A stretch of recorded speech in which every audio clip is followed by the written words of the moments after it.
Rhino is. Now, what I can tell you is 13 weeks ago when we launched this version of Rhino, and I don't mean to say version in terms of there's going to be another one, but this evolution, right? What Rhino has become in terms of those that owned Rhinocoin, right? I'll get to that in a second. We had 50. 50 people believed in Rhino, 50 people owned Rhinocoin. Today, that number is 767, I think. Some large number. Now you might say, Anthony, 760, whatever. It's not that large of a number. I agree with you. It's not. But we've done no marketing. For these 13 weeks, that number has grown organically. That number has simply grown by me sending out emails and people participating and people enjoying and people retaining within the platform. Those people attend our meetings all the time. We have 2 meetings a day. I do Rhino Wealth in the morning, and V does Rhino World really at 2 o'clock or 8 o'clock, whatever time it's scheduled for. That's 2 per day. Each one of these meetings easily get 30 to 40 people on average. You know, Abigail did it Wednesday and had over 85 people attend for a 12 o'clock meeting. And that's not even talking about the 35 I had attending at the 10 o'clock meeting. The point being, there's levels to this, right? So how many email addresses do you have? How many opens do you have? How many clicks do you have? How many regs do you have? How much attendance do you have? How many purchases do you have, right? Right now, we have over 10,000 email opens per day times 2, because we do 2 emails a day. Right now, we have a 65% click rate. And I can show you all this. I don't mind pulling up the account. Right now, we have 767 people that own Rhinocoin. Right now, the average Rhino purchases $29 worth of new Rhinocoin every single week. Those are real numbers. And I can show you the balance sheet, and I will. So who's Rhino? What is Rhino? Now, it's funny because we'll get a little philosophical. So I'm from a thought process, right? I'm from a nature-nurture argument that I probably will never reveal all of it.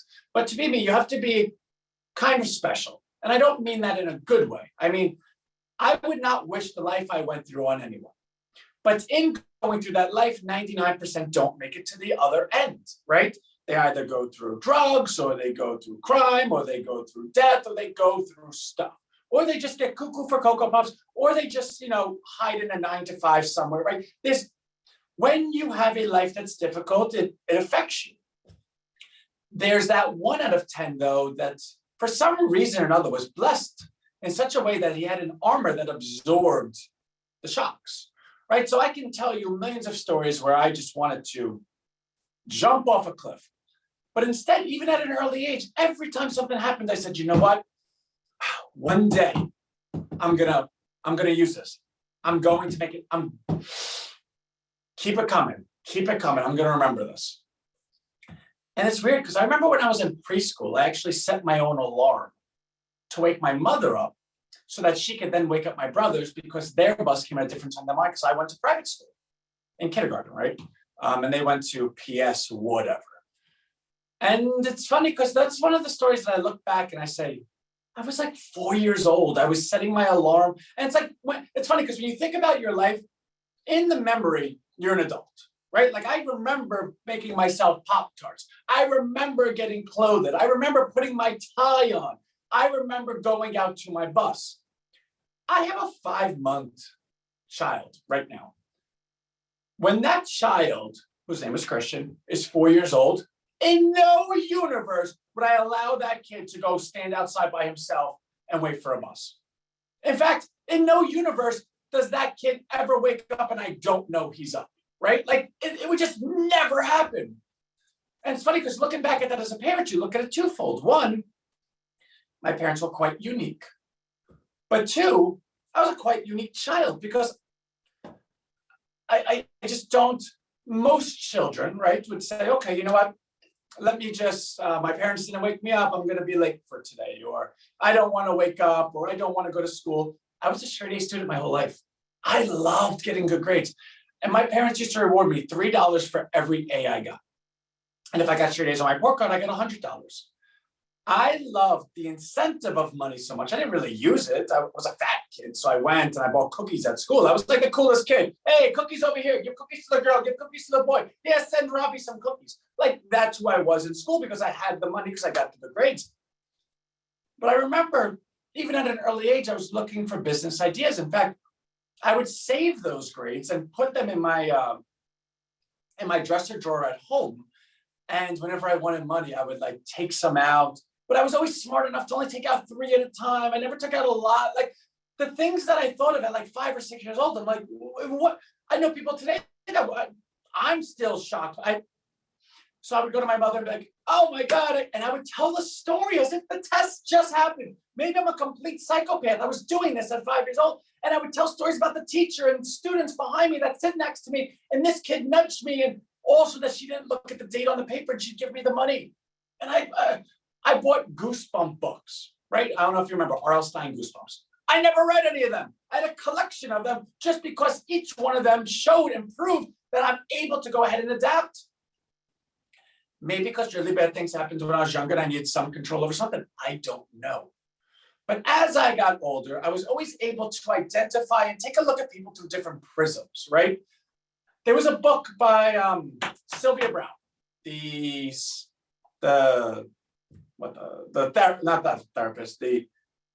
psychic, Sylvia Brown. It was called Conversations with the Other Side. And I was dating my high school sweetheart in, high school, right? Like we were best friends since we were in 3rd grade. And it was a book it was one of the 2 books, Rhinoceros Success, obviously, Rhino is the other book. But it was the first book that changed my life. And in that book, what Sylvia Brown contended was, we all are on the other side somewhere. And we come to Earth to go ahead and live a pre-planned life, right? Her argument was that heaven, or whatever you want to call it, is perfect. Therefore, you cannot learn in that environment. You cannot learn what hurt feels like. You cannot learn anything. Therefore, when you come to this world, it's already pre-planned. I want to grow and understand the pain that a mother feels when she loses her son. I want to grow and feel the pleasure of being king over a bunch of serfs and people. I want to know the shame and gassing an entire religion, right? Like these are things that when understood in that prism, the argument she made was, don't ever judge people, judge the actions, because you do not know why the people are doing what they're doing. In fact, sorry, my nose is itchy. There is never anything any one person does while thinking it's a bad idea. And that sounds weird, right? Nobody ever does anything that in the moment they think is a bad idea. It may be a terrible idea, but they personally think it's a good idea, hence doing it, right? Like, I want to go ahead and shoot that grocery clerk. Why do I want to do it? I want to do it for these reasons. Okay, those are the reasons that justify to me that it's a good reason. But very easily, if somebody shook me and said, Anthony, like, come on, think this through, I'd be like, wow, those are bad reasons. But I did it in the moment because I thought it was a good reason. Therefore, you never, ever judge a person. You always judge the actions. And I read this book. What was it in high school? I guess so, right? Like it was sophomore year of high school. So I was, 14 years old, 15 years old. And it opened my mind to so much because everything I'd ever gone through as a child was instantly explained in that moment. I was able to see, okay, this person, my mother, or this person, my father, or this person, my brother, or this person, my whatever, did this action. And instead of looking at that action saying, I can't believe they did that. That was so bad. I can't believe that they did that. I instantly let them off the hook because it was bigger than them. They didn't do that action believing the hurt that it was going to cause. Why did they do that action? What was it that led them to believe that was a good idea? I looked at people as dominoes. They were never just a single person. It was what led them to be the person they are. And in that prism, when you take a look at life, it all becomes kind of understandable. It kind of translatable. Like you could look at it and get a certain gist of it. So even today, when something happens and I take a look at like certain Democratic point of views or Republican point of views or certain congressmen or certain anything. Like for instance, there was a friend of mine that was posting on Facebook, mothers should be against their kids having masks. It's time to stand up for your kids, blah, blah, blah, blah, blah. And I said to her name was Connie, for Conchetta, because she was real Italian, older than me. She was one of my sales assistants when I was on Wall Street. I said to her, I completely agree with you. I do. But I disagree with who you're blaming. The people that you're targeting, you're not understanding. They're not you. And I knew a little bit of her history. And I said, you and I grew up in like the slums. We had to fight with our fingernails for every inch we ever got. We had to look around every single corner because we knew somebody was trying to get up on us. The people that you're targeting are just nice moms that literally just care about their children. They want nothing but to make sure that their children are fine. If the CDC or some government organization, some authority tells them that they need to wear a mask for their child's safety, these are the same people that grew up in good households. Mom and dad told them the truth. They went to good schools. Authority is a friend of theirs. They didn't have cops shooting them. Cops went ahead and saved them. So when authority figures tell them, we're doing this for your child, what do you think that mother's going to do? And the lady said, whoa, I never thought of it like that. And I said, yeah, you gotta know your audience. You gotta know why people do certain things. I'm sure that if that mother had your point of view, she would agree with you. But to go ahead and put your point of view and punish her for not having your point of view is wrong, and you're wrong. You can blame her actions and say forcing children to wear masks is not a good action. And you could defend it with whatever opinion you want, but you cannot go ahead and attack the person for representing that point of view based on all the reasons they're representing it, when A, you don't know the reasons, and B, you're not even trying to know them. And she said to me, well, Aunt, you know what? You're right. Like, you're right. I never got into a Facebook debate where I said, you're right. I go, well, I'm not your enemy. I'm actually trying to help you. And she goes, you did. Thank you. And I know without a shadow of a doubt that that conversation, those comments that I made to her will change the way she acts to the next person. So is it calculable that I made a difference in the world? Is it calculable that she may not go ahead and attack the next 75 people that she was already going to attack? And the next 75 people she was going to attack, what would one of them have done? Could some of them done danger? Could they have done violence? Could they have done self-harm? Could they have perpetuated that on somebody else? Could they have gotten wild enough that they went ahead and attacked the teacher? I don't know, but it's kind of like the butterfly effect. How's the world different based on what you did at that second? So everything I do, I understand has a butterfly effect. I'm always looking to go ahead and make a difference in not the lives of people, but in the lives of people, if that makes sense. So when building Rhino, it was with that in mind.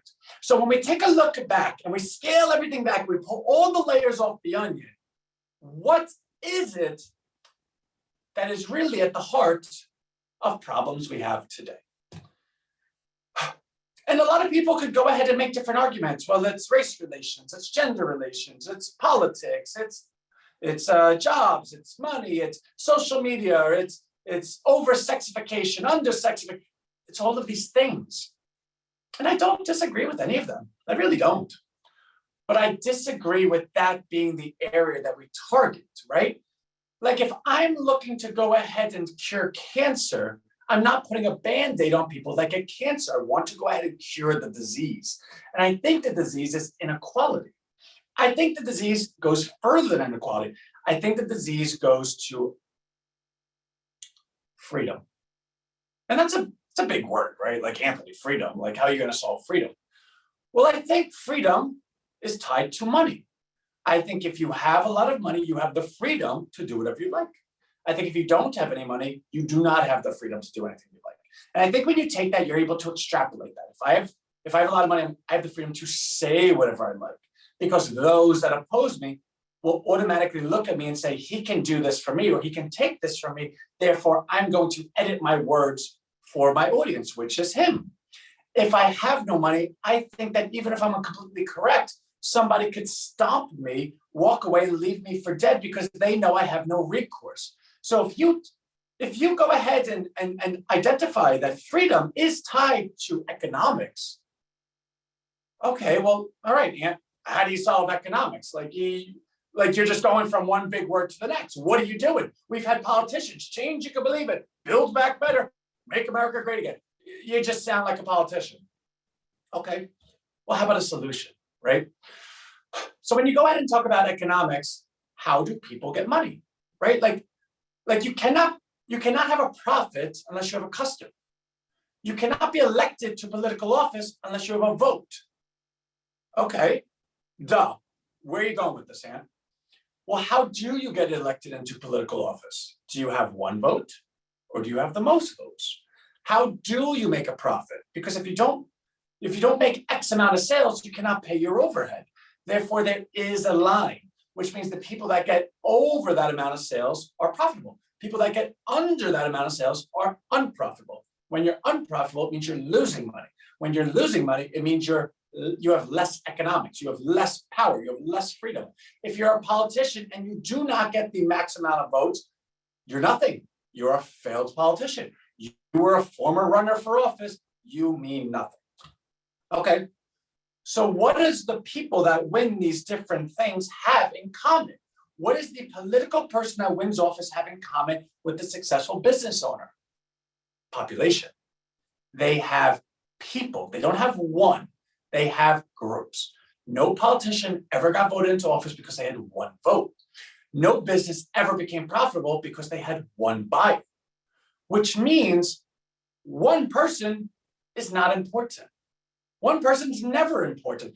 Any single person is never important. That person has zero importance. Okay, so what is important? Collections of people. Okay, so if the solution to economics is having groups of people, then how do we do that, right? Well, I'm here to tell you that Wall Street does it really well, and they do their best to make sure you can't. Because when a politician is running, are politicians really winning on messaging anymore, or are they winning on bribery? Hey, if you vote me, everyone in this class, I'm going to give this to them. I'm going to give reparations to this class. I'm going to give tax breaks to this class. I'm going to tax those evil people up there. That message goes ahead and corrals people. But if any of that were true, then you wouldn't need to have 10 elections with the same thing. They would be solved each time, right? Like you can't have 10 sets of reparations. You can't have 10 sets of bringing the tax down to 15%. Once it's there, it's already there. Which means these people are simply just lying. They're literally just lying to go ahead and grab as many people as possible because they do not need to be held accountable. Why don't they need to be held accountable? Well, because how do you ever get to know if they're held accountable or not? It's by the messaging that's given to you, which means it's dependent on the news source you receive. I don't think you're in your life following ex-politician to all of his congressional meetings and wondering what the minutes are of those conversations so that you know if he's really trying to champion that tax bill or not. You go ahead and rely on the news organizations. So if the news organizations, if big business is in bed with big government, then what do they essentially do? They monopolize the group. They're able to go ahead and be in partnership and make sure that they own the group. Because this politician says this organization parrots this, and all of this goes to the group, which has no means to go ahead and find out if they're right or wrong. Sounds like, I don't know, you could go back as far in history as you want. When two elite groups of people control against others' will by devoiding them of credible information, their lives, what do you call it, right? So I'll make that argument all day. So that's how politics works. Well, what about big business, right?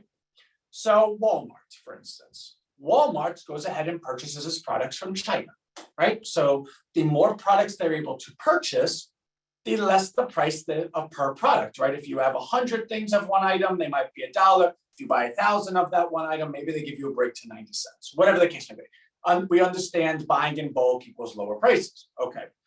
Well, if they can continually buy in bulk because they continually grow to new locations, what can they essentially do to anyone that tries to compete with them that owns one location? They undercut you. And in fact, they're able to undercut you and be unprofitable because all the other stores are profitable. In fact, if Walmart right now wanted to say, you know what, guys, we want to put every small business ever in the history of the world out of business. We're going to operate in the negative for the next 2 years. In fact, we're going to sell everything for only 10 cents. They could, and they would still have billions of dollars sitting around. Now, how does a company become that powerful? Well, they probably had to get a lot of breaks along the way, right?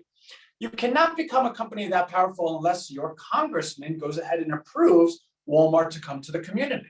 Now, when any congressman approves that Walmart comes to your community, first of all, Walmart doesn't just come to a community. Walmart doesn't say, oh, I want to buy that plot of land. I wish I could find a realtor. Oh, no. They go to the oversight committee. They go to the whatever committees, chambers of commerce, and they say to them, we're going to bring in this much tax revenue. In fact, we're even going to go ahead and contribute to your political campaigns going forward if you go ahead and allow us to go into that community. So the people in office are like, wow, I already have a pretty cushy job. Go take a look at a senator's salary. Go take a look at a congressman's salary. These guys are making $200,000-300,000 a year. And they're going to get the political campaign contributions to make sure that they stay in that position. All for doing what? Bringing in a company that's going to offer jobs. It's going to bring in tax revenue. At what deficit, though? At what sacrifice? The citizens. Because any citizen will tell you, especially the older people that are on this broadcast, that remember the 1940s, 1950s, and 1960s, and understand the value of the neighborhood, that if somebody came into your neighborhood that wanted to be a troublemaker, Johnny went to go call Vinny, Michael, and Danny, and they went to go to their parents, and they handled it. Communities were strong. Communities did not go ahead and participate in all the different nonsense of division. They were united. And then this community knew that community and that community, they all respected each other because they had pride. They had optimism. They had a future. They had freedom. These communities had community Main Street businesses. They had it where the business was run for 100 years from generation to generation. Everyone knew Pop's Garage. Everyone knew Kevin's Coffees. These are the places that people went. So when you took those out of the community and replaced them with Starbucks, when you took away Mary and Mike's bed and breakfast with Airbnb, when you took away Leon's taxi with Uber, what did you do? Well, how do you run a large corporation, right? So let's answer that question together. To run a large corporation, everyone is a number. They have to be. Because when you're a large corporation, you have your executives, and these are the people that you trust to make decisions, but they then have to hire people underneath them that they trust to follow orders. Because you cannot have McDonald's over here having a different recipe than McDonald's over there, because that's the brand. You can't do it. The company can never grow large enough if each location is different. Therefore, the people that operate each satellite location have to completely conform to rules, completely conform to what they're told. They have to follow every single rule. Is that a pleasant place to be? Is that a place where you want to work? Is that a place that you even want to go to? Is that a place that offers you any optimism? Is that a place that offers you any freedom? Is that a place that offers you any aspiration that you can go ahead and grow? Can you go ahead and be the leader, the pillar of the community, or are you now just an employee for a corporation? And as these corporations become larger and larger, and as small business gets wiped out more and more, something like COVID happens. And when COVID happens, who's the companies that are essential and who are the companies that are non-essential? Because I can make a very strong argument that small business was essential and large business was non-essential. That small business knows their customers. They live in the same community. They can track, contact trace better than anyone. They have the moral and societal obligation amongst themselves to keep themselves safe, that they can do things that would never be voted into national law just because they said, yeah, I saw Mary. Yeah, she was cheating on John with Dan. Dan just got COVID. Let's go ahead and make sure that Mary doesn't come in here. Do you think the CDC could track that? No. But Mary's next door neighbor could track that because she's been gossiping her whole life to begin with. There's something about communities that allows everyone to go ahead and be shielded and grow. That's a good thing. One could say that to go ahead and decimate that entire industry on the altar, that big business is more equipped because they have more money, so they're able to go ahead and spray countertops better, is ludicrous. You completely annihilated the middle class of this nation. And what did big business do? Well, they went ahead and cut all their prices. They went ahead and vacuumed up everyone's customer. And now you, as a business that might be fortunate enough to come back during this reopening, your employees that you paid $12, $13 an hour, you know how much they cost? $22 an hour now. Those products that you purchased for $1, $1.10, they're now $2 because inflation went so high on labor and product. How did inflation go high? because in the government partnering with business to make sure that you were shut down, they had to feed you paychecks, which then got entered into the real economy as the velocity of money picked up. Goods and services came down due to just closures and supply chain, and the price of everything is higher.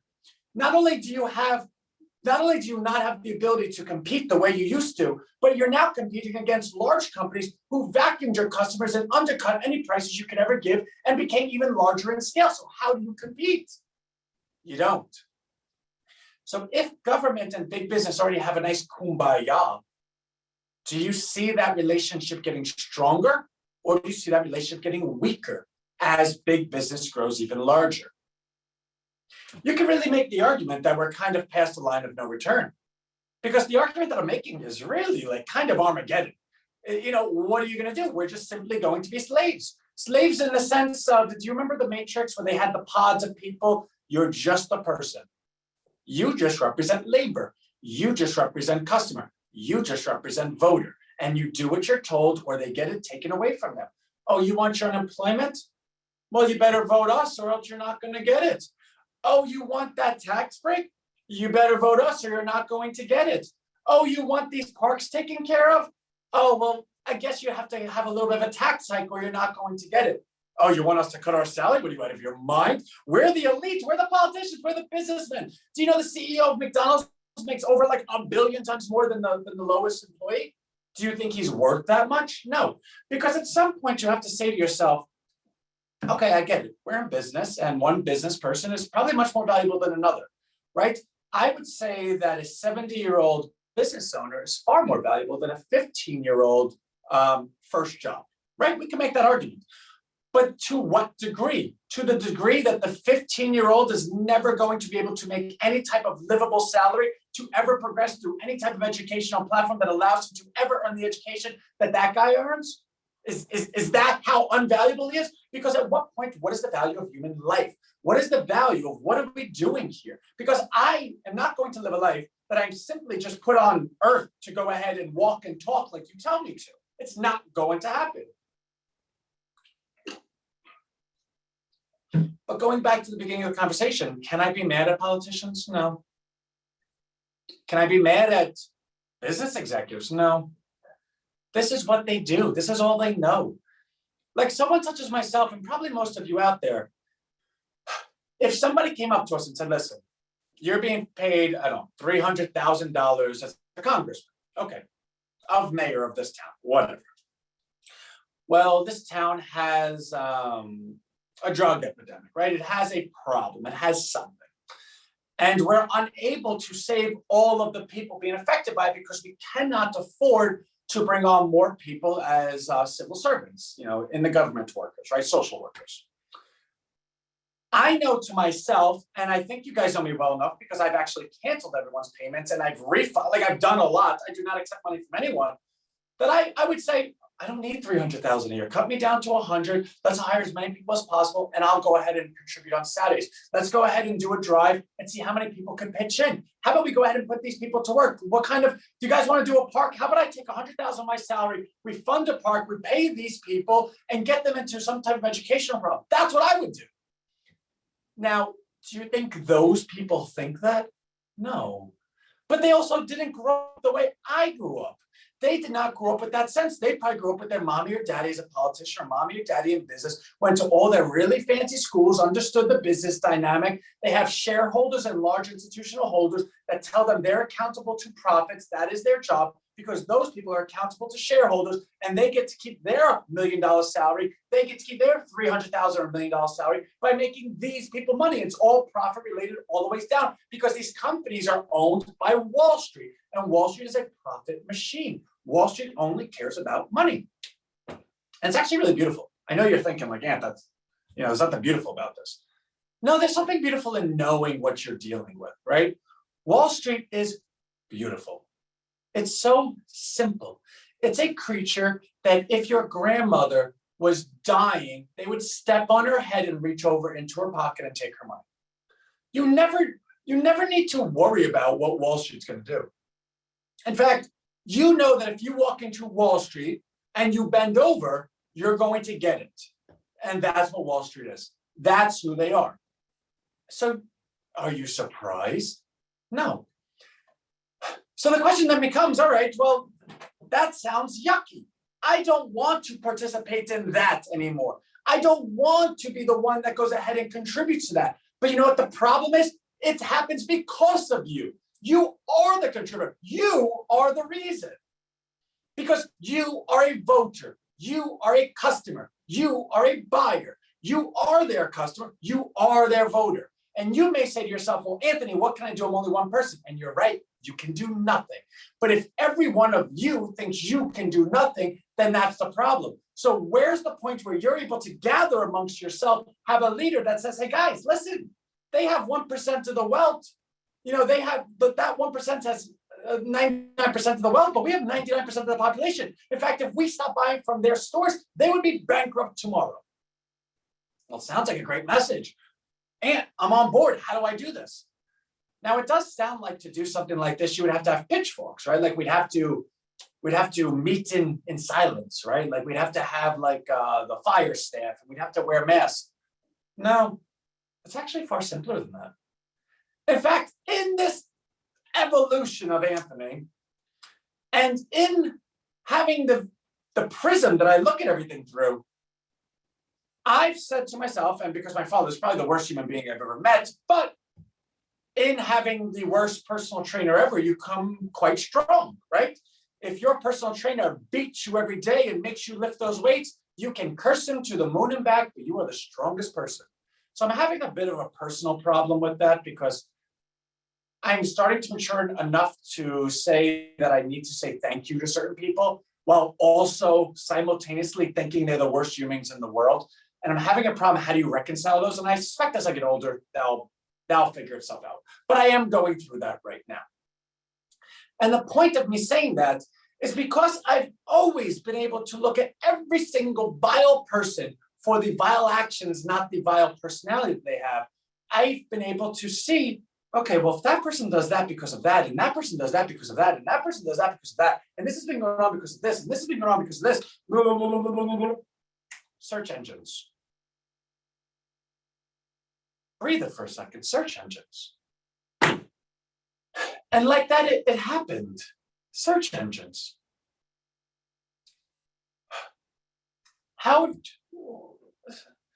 It's like the most duh idea in the world. A search engine is the gateway between impulse and purchase.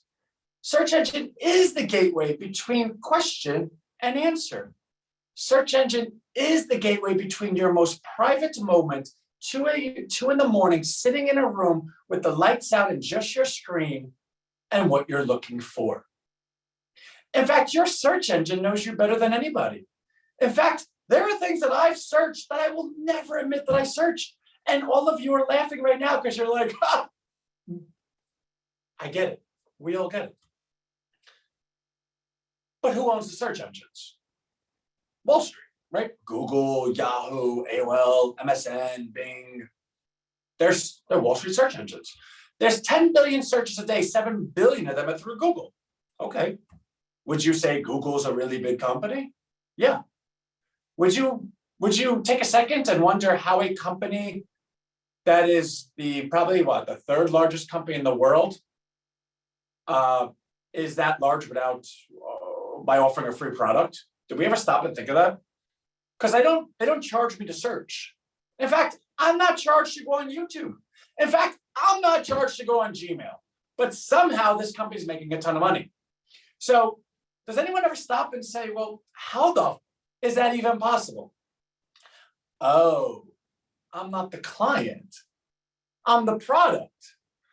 Oh, they're selling me. It's like when you walk into a room and everyone's laughing. The joke is about you. You're the product. Well, that makes sense, but I'm just me. I'm just one person. I'm just insignificant Anthony. Yeah, I'm only worth like 10 cents to someone. But Anthony searches for ESPN. Anthony likes Tom Brady. Anthony has been liking Tom Brady for quite some time. So when Tom Brady went to Tampa Bay Buccaneers, Anthony got a couple of ads. Hey, do you want to own Tom Brady's jersey? You're a mega fan of Tom Brady. Be the first to own his jersey. You know what Anthony did? Anthony bought a Tom Brady jersey. That's when the light goes off. How, though, did anyone know I was a Tom Brady fan? And how did they know to go ahead and provide me that ad? And how many ads do I get provided that some of them I identify with, some of them I purchase, and some of them I don't? And whatever that calculation is to Google, that's how they go ahead and sell their product, which is me. All right. If we go ahead and collect 1 million people that exhibit these characteristics and sell that 1 million people to this particular vendor, that vendor will get a 2% conversion, 2% times the sale, the product price of his by the profit margins equals he's going to make this much by purchasing this from us. Therefore, we're going to charge him this much. Wow. So I'm just an Mexican American product. Okay. But the person that sold me the Tom Brady jersey, I'm not doubting, I'm not faulting him. God bless, he got a sale. Good job. But he got a sale ahead of who? Because I didn't have to leave my house to buy that jersey. And I, who love small business, never even got a second to think about going down to Brad's, sports shop to see if they have a Tom Brady jersey. In fact, because I don't even have that second, no one has that second. Which means Brad's football shop, sports shop doesn't even exist because Brad would never have any customers. Okay, so where are we getting? What are you going with this, Ann? So because Wall Street owns search engines and because Wall Street runs on profit, every person, every search result you get is going to a company that is large enough to pay that search engine for that result. Meaning, by definition, every search engine in America is a villain numero uno to small business because your small business is never going to be on a search engine because A, you're not big enough to be on a search engine. B, you don't have enough money to go ahead and pay Google to be on that search engine. And C, you don't have enough money or enough time in a business to grow large enough that enough traffic enters the algorithm to put you on page number 1 where 89% of the people close Google. So let me get this straight. So then you can actually make an argument that the pandemic is really good for big business. Well, yeah, the top 1% doubled their net worth in the last 2 years. Have you seen the stock market lately? Have you seen your personal bank account? I bet you it doesn't look like the stock market. Why? Because you never, and then you go back to the beginning, because you never had these opportunities. You never got to own those companies, and the people that own those companies got larger, and now they can squash you even more. So how has this become fair? What is the natural evolution? What's going to happen? Are you going to be able to ever compete because like the next president is going to have your back? Or is the next president conceivably going to be even more in the pockets of them because that's how they're chosen? Doesn't sound good. Search engines. Okay, but search engines. Now, search engine is something you could do from your home.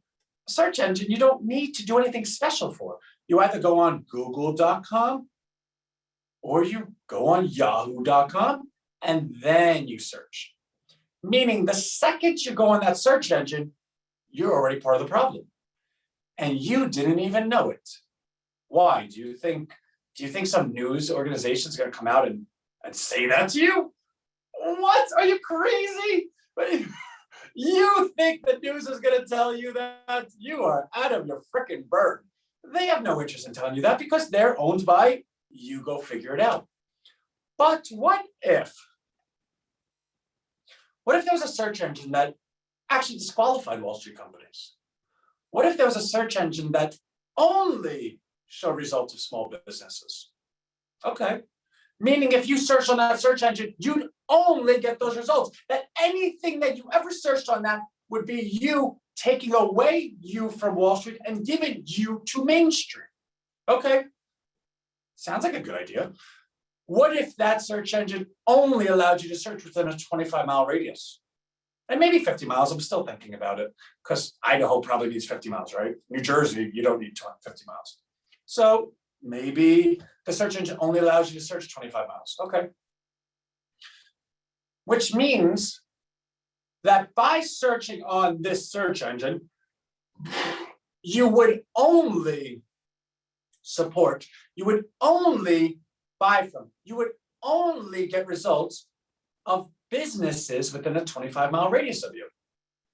Now, let's say, for instance, you're looking to buy a white t-shirt, right? If you buy this white t-shirt from Target.com, it's $7. If you buy this white t-shirt from Mary, who babysat you your whole life, who lives on Maiden Lane, 2 blocks down, it's $9. Who do you buy the shirt from? I kind of think that's an obvious answer, which means price is never the motivating factor in why people buy. People buy people, they do not buy products. Price is never the number one motivating factor. Price could be if price is like $1 bazillion, but if they're comparable and you understand the difference in prices because you're making an effort, you're standing up for yourself and drawing a line in the sand for your children and the people that depend on you, and you're saying, this is not the life I want to live in, is that worth $2 to you? I think it is. Okay. So if you were to go ahead and search on this search engine, would you ever be able to get like Nike socks? No. Would you ever be able to get like McDonald's burgers? No. Would you ever be able to get that stuff? No. And nobody's saying not to. I'm not saying don't ever consider a large company, because a large company is large because they do a good job, right? They have a good brand. They're able to go ahead and take that brand and offer it to so many people. But in doing so, they do it in a very robotic fashion that takes away from humanity. But that does not mean the product is not good. The product is great. All I'm saying is search families first. Rhino Street, search families first. Instead of searching on Wall Street search engines and getting Wall Street companies, why don't you search on Rhino Street search engine and search families first? And it starts becoming a bit of a ring to it. That started connecting with me. And then I thought, well, how do you get this message out, right? Like, how can you go ahead and talk to the people and educate the people? Well, let's go back to my life. I have zero shame.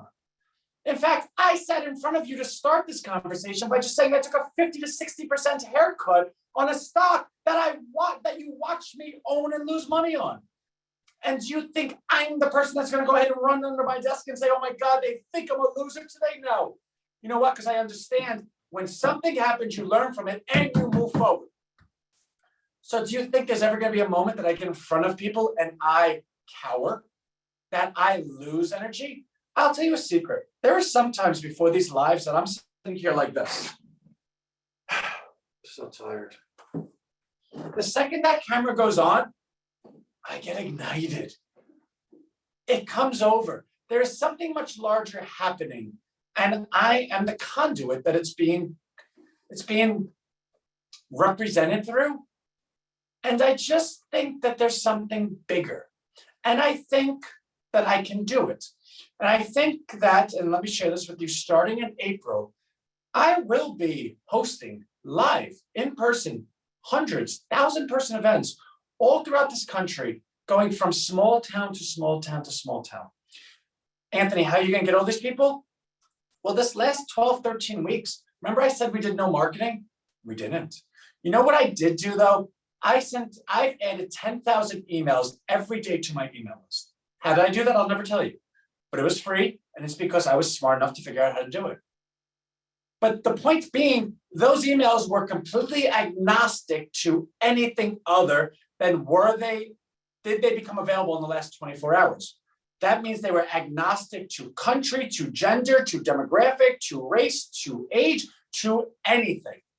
And I've sent out, and you've seen my emails, they're all very inviting. They're all very kind of trying to be broad-based a little bit, but still offering some of Anthony. And those that have participated is the growth that you've seen in Rhino. Meaning, I've had 13 weeks to go ahead and pull a global sample size to understand what our messaging is to people. You there right now is sitting there saying, wow, this sounds amazing. It did not sound this amazing 13 weeks ago. Pull up the tape. I've had the opportunity through you to absorb what you've been telling me, to absorb what the questions are, why you're asking them, the moment you do, everything you do, to understand this is what needs to be done. So when I go city to city, weekend to weekend, and I contact that, catering hall owner and say, listen, what are your rates for the weekend? Can you go ahead and email your entire client list, which is presumably the entire town? I'm going to pay for it. Just get them there. Allow me to make a presentation. And I want to spend the weekend offering your businesses on Rhino. I want to go ahead and make sales for you. I want to meet the people. I want to share what it is Rhino's doing and how we can be a service to you. Do you think that I might be able to bring some of those people into Rhino? Do you think some of those people would like to be on that search engine? Do you think some of those people would use that search engine? Take that and multiply it by every weekend across the entire country. Multiply it by social media sharing all over the place. Multiply it by we're going to go ahead and be contacting local media places that are going to have followings that are going to send it, and multiply that by the last 3 months of this year's complete charity every single week. That is what we're doing. Do you think that our message, our conduit, our messenger, that all of this can go ahead and cause a bit of a stir? We think so, right? And I think that all we're doing is simply rescuing chance, rescuing opportunity, rescuing choice. Because when you go ahead and search anything, your choice is already gone. You do not have a choice. You do not have a choice to go ahead and support who you want to support. And you could say, well, Ant, I could type in small business, I could go through this, that's fine. Remember, the beginning becomes you're only one person. The establishment, the large tech, the large money does not go ahead and violate your rights in front of your face. It's like, for instance, say, like I used to work with someone, some of you know who this person is, and when they wanted to go ahead and make sure that the retention rate was low, they would make you email them, and then the email, you have to wait to get an email back, and then you have to call this person and blah, blah, blah, blah, blah, and you have to go through so many hoops that you're like, oh my God, whatever, I'm not doing it, I'll pay another month. Well, if you're able to do that across a large group, well, then you could go ahead and secure your retention rate. You could secure your enslavement of that group because you're not allowing them the freedom to leave the group. You're putting chains on them to leave the group. So, Ant, how do you go? This sounds great, yeah. Like, all right, how do you do this? Well, it's completely funded by those that believe in the vision, right? And what do I mean by that? So in January 2023, everything of Rhino really launches, right? Everything is a build up to January 2023. In January 2023, we're going to release Rhinocoin. What is Rhinocoin? Oh, Ian, is this another Bitcoin? No, those are all scams, right? Even Bitcoin. Because the way they work is that they suck you in and they say, look at the population we have with this coin. Now you should adopt our coin because we have people that use our coin. No. That's like putting the cart before the horse. You should have the people first and then offer them what to use. Meaning, in January 2023, when we have X amount of businesses and X amount of people and the X amount of searches and blah, blah, blah, blah, blah, we are going to go ahead and allow that every transaction that happens via rhinostreet.com, which is a search engine, is settled in Rhinocoin. What does that mean? So you're a merchant or you're a company on Rhino Street, your results, whatever. You sell $100 in t-shirts. I sold $100 in t-shirts. You collect $100 in t-shirts. The person hands you $100 in t-shirt. $100 t-shirt comes into your till. When that $100 settles, it gets converted into Rhinocoin. Now, Rhinocoin will be a free floating currency by then. It'll be on the Coinbase and the Binance. It'll be able to be purchased, right? It'll be an open market, right? Okay.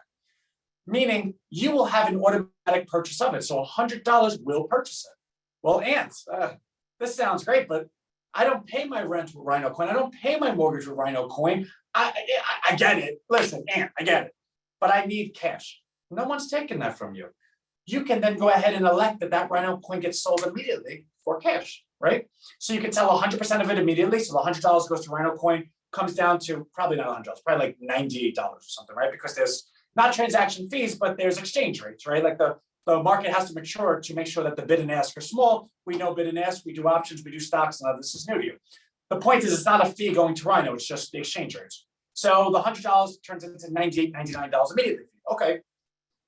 Could you live with that? Could you live with an exchange rate of $1 or $2 to participate and be a member of this? That your small business is now having people that are coming just for your small business that all live within 25 miles of you, and you become a pillar of the community and you're able to have a generational business again. Would you? And of course, the answer is yes. So what does that mean for the coin though? And if I could just buy the coin and sell the coin, what the hell is the point? Transaction volume. Meaning the transaction volume of Rhino coin is directly congruent with the buys on the platform. Therefore, because every buy becomes a transaction for Rhino coin, meaning the more buys in Rhino coin equals the larger the platform gets. Therefore, the more buys, the higher the price of the coin goes. So if you can go ahead and create an asset that is 100% tied to this platform, then the question is, do you think this platform has merit? Do you think this platform can grow? Do you think this is a good idea? Because if you do, then you want to own the coin. If you don't, then you don't want to own the coin. And it is that choice that we go ahead and allow every one of our Rhino members to make for themselves. We do not charge or take money from anyone to do anything. But for those members that have the vision to say, whoa, I want to be a part of that, they're able to buy it right now. So the way we go ahead and sell that coin is that it's not even a coin yet. It's not being created until January 2023. So it's kind of like we're just taking pre-buys. Well, not pre-buys because we're taking the money. Because the money comes in and then it's used to finance the growth, right? So your participation directly finances the growth. We're basically crowdsourcing a new economy, sort of, right? So the money comes in and the coin is on a managed market. So the coin started at 1.5 cents in December, went to 2 cents in January, 3 cents in February, it should be 4 cents in March, and it goes up 1 penny a month until 13 cents in December. And then January 2023, it is the market price of the coin. Now that market price is completely dependent, and I'm going to do share screen because I'm going to show you something, right?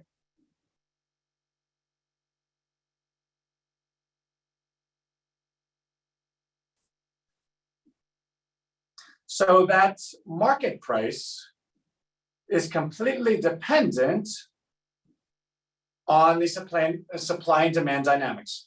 Computer, do you really want to just piss me off today? Come on. Am I asking so much?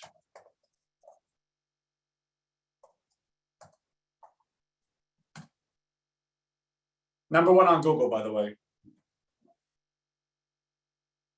You know, sometimes our site gets so much traffic.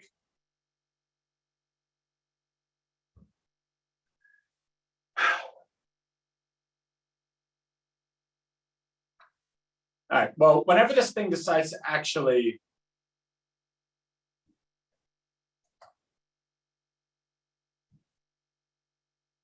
all right. Apparently I have cookies on my computer. Actually, funny story. My son's first word, cookie. Love that boy. All right, so when you get to Rhino coin, you'll see that I have a full balance sheet.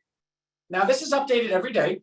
What you'll see is yellow is weeks that passed, green is weeks that we're on, well, week that we're on, and you'll see all the metrics. What is the, how many weeks has it been? What's the high view count in any one day in that given week? How many people are registered to attend our webinars? How many people are actually on the platform? How many businesses do we have? What's the projected annual marketplace revenue? What's the projected weekly revenue? The projected annual revenue is we're projecting that every company makes $7,800 a year, which is $150 a week. So as you can see, our estimates are quite conservative. And $150 a week equals how many businesses? This is the weekly revenue projected. How much coin is owned by our members? Because just by being a member of Rhino, which you know, you receive 50 coin per month. How much coin is purchased by our members who wanted to purchase coin, which is what we're offering you right now. Look at the numbers of that. 28 million has already been purchased. What's the literal value? So you take all this and divide it by, so if you took the weekly transactional volume divided by the total supply would equal what the coins actually worth literally, but obviously you need growth rates and all the other stuff. What's the demand ratio? How much is in existence? How much is being used? What's the 3-month growth rate? And what's the value of the coin? So as you can see, this is a complete managed market, 1.5, 2, 3, 4, et cetera, et cetera. What you'll see over here is this green line is January 2023. The projection is $1.27. What you'll see over here is January 2024. The projection is $9,657 per coin. Anthony, how did we get there? Well, the great thing about this is not only do I go ahead and update this every single day, but it's all AI intelligent with my algorithmic calculations. meaning we make certain assumptions in the beginning and we post them all right here, right? Those assumptions then get updated as the real results come in. So the more real results that come in, those calculations then update and extrapolate going forward. So this number, right? This number right here represents if there is zero additional and zero subtracting negative growth, this is what the price will be in January. Now, what this doesn't tell you, and what I am telling you is obviously I have not done any traveling yet. We have not done any marketing yet. This is all word of mouth. This is all just random cold emails. Therefore, to go ahead and say that this is kind of like a worst case scenario, I want to manage your expectations, but I haven't done anything to go ahead and affect that yet. This is simply just a platform doing what it's doing on its own. So let me show you something, and it's a bit of a magic trick. I really got to go. It's 11:02. I'm never going to make my 11:30. Okay, I'm 2 more minutes and I'm gone. So look at this. The projection for next week is that we have 891 members on the platform, right? Okay. Let's say next week we really only have 200. Oh, me. This is in incognito mode. So I can't actually do anything. Oh, here we go. Okay. I have to be signed in, right? Duh. Okay. So let's say, I'm sorry that you just heard me curse. So 891. Now you remember this number, $1.27, right? 127. Now let's say this 891 turns to 200. Now take a look at these numbers. Don't memorize them because I don't think you could, but if you could, God bless. But watch them. Did they all change? I'll show you again. 891 to 200. What's this number? 8.5 cents. How did that happen? Well, I'll tell you how that happened. This number calculates this number, which calculates this number, which calculates this number, which calculates this number, which calculates this number, which calculates this number, which calculates this number, which calculates this number, which is calculated to the growth rate of the next week, which is then measured by the previous 3 weeks to go ahead and extrapolate what the next week is. The point of the story is, if you think these are the important metrics, and if you believe in the value of somebody being so face forward that he can share the numbers with you by the second, and you can go ahead and take a look at the calculation, right? Like, look at this. Pull this up. You know what's in this bar? The actual calculation. It's not hidden from you. You can see it. In fact, you can even go ahead and comment on this page. The point is, I'm not looking to pull anything over anyone. I need everyone to participate. I need to do that for this to grow. Therefore, by offering everyone the opportunity to be in it, we are effectively taking back together and building it. So if we're able to even reach 1/10 of our goal, then what's the value in you purchasing a coin today at 3 cents, when at the worst case scenario, if, God forbid I don't get hit by a bus, this is going to be something that you could go ahead and do in 9 months, 10 months, right? 3 cents to $1.27, what's that come out to? 3 goes into $1.27 40 times, 42 remainder 1. Would you like to make that much on your money? I don't know. I would. So I own some of the coin. Rhino owns 50 million of the coin. There's $1 billion in supply. 28,410,921 is owned by investors. 50,150,650 is owned by actual members. 50 million to Rhino. So let me just let you go with this because I really actually have to go. So I'm pulling up the chat function. I'm pulling it to everyone. I want you, Melanie wrote, are you the business that sign up the only Rhino members? Are the businesses that sign up the only Rhino member? No, every member. Anyone that has ever gotten into our ecosystem, that they've signed up a business, they've signed up for a webinar, anyone is a Rhino member. Because again, remember the premise of all of this. It is that the population is the value.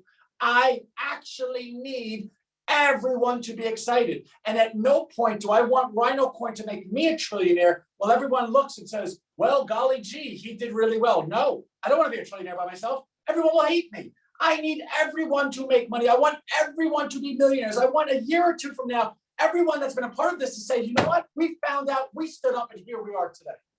That's what I want. I want you to just build a statue of me somewhere. I want to piss off somewhere for a couple of years with my wife and children, because we hope to have another one on the way soon, and just say, I did my work. Let's go ahead and celebrate. Let's go ahead and enjoy the sun, and let's come back to a lot of people that are very happy with us. That's my dream. Whew. Okay. So if you want to get Rhinocoin, here's the link. and I'm going to copy and paste it into the chat. And I'm going to walk you through it, right? So on this page, you will see the menu, right? So what you can clearly see is that January 2 cents, February 3 cents, March 4 cents, right? It's all there. It's not hidden from anyone. It's all right there for you. And it allows you to go ahead and purchase in $100 increments. $100 being, if you can't afford $100, I do not want your money. And that's not me being a snot, but I need to make sure that you're being responsible. I do not want your lunch money. I want you to participate with the funds that you have expendable. So $100 increments. With that being said, we've sold 28 million coin. So that does not mean that the average is $100. It's just that's my cutoff. So for the most part, people feel quite comfortable to participate with $1,000, right? All right, I'll buy 1,000. $1,000 is 10 quantity of 100, right? 10 times 100 equals 1,000. Purchase. Now you'll see 12 because I bought 2 the other day, but change it. 10 times 100 equals 1,000. 1,000 is your subtotal, right? Everyone's there? Check out. What is your shipping details? Do you have a name? I hope you do. Your address, your city, your country, your state, your zip code. This is your shipping details. Now, of course, this isn't going to be shipped to you. Of course, the way you're going to receive this, if I could do it quick enough that I don't have to stop speaking and I could keep talking, hear me keep talking. I'm doing it, I'm doing it, I'm doing it. I'm doing it, I'm doing it, I'm doing it well. Who remembers that song? Okay, you're going to receive a Rhinocoin certificate. This gets sent to you at the beginning of every month, which updates your Rhinocoin holdings. A, because you might buy more, but B, we're giving you 50 every single month. So this is always going to be updated. You have our seal, you have your name, you have how much coin you own, you have my signature, and you have the price of the coin. Everything is completely certified. And on top of that, for those that are new and may not know this, because some people don't know this, you can also see that we have a Rhinocoin ledger, same page, right? Distributivemarketing.com. And what is the Rhinocoin ledger, you say? Every single person that owns coin. Look at that. Of course, I have their last name and emails. That's not public information. But you can find your name. You can see the growth. You can see how many people own coin. We could keep going. The point is, this is viewed and this is made to be so transparent that, remember the commercial? Even a caveman could do it, right? We're going to take back because it's so simple. Search engines. Because I believe we cannot compete with Google in terms of capability, expertise, algorithms, software, money, none of that. But can we compete on messaging? If an individual was given the option, would you like to buy from a Wall Street company, then search them on this Wall Street search engine, you'll find a Wall Street company, or do you want to go ahead and purchase from a small business? You can search it on Rhino Street. Do you want to go ahead and search Wall Street companies first, or do you want to search families first? And those families are within 25-mile radius of your location. Would you like to purchase? Would you like to support your neighborhood first, your family first, or do you want to support Wall Street right away? In fact, I believe our messaging can become so strong that we can win the battle of the first search engine. That people will naturally and objectively and emotionally and logically say, yeah, I love Google. I'm never going to stop using Google, but I always check Rhino Street first because, you know what? The Ed down the block who's saving up for college, he's doing dog walking. So I know his mother. I went to school with her. Why wouldn't I let him walk my dog? Why do I need to go to some social media app that takes 70% of the commission from some kid that's just trying to make his way in life? Why would I do that? Anyway, so continue. So shipping details, obviously it's an email, right? So you know what? Treat yourself, do express. Payment, what's your payment information, right? This is going to be correlated with your shipping details, so make sure the banking works out. Continue. Once you continue, review and place order, you will receive an email immediately from Stripe confirming your invoice.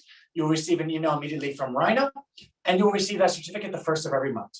Guys, I am so late. I really got to go, but I really, really hope you enjoyed the presentation, that you're with me.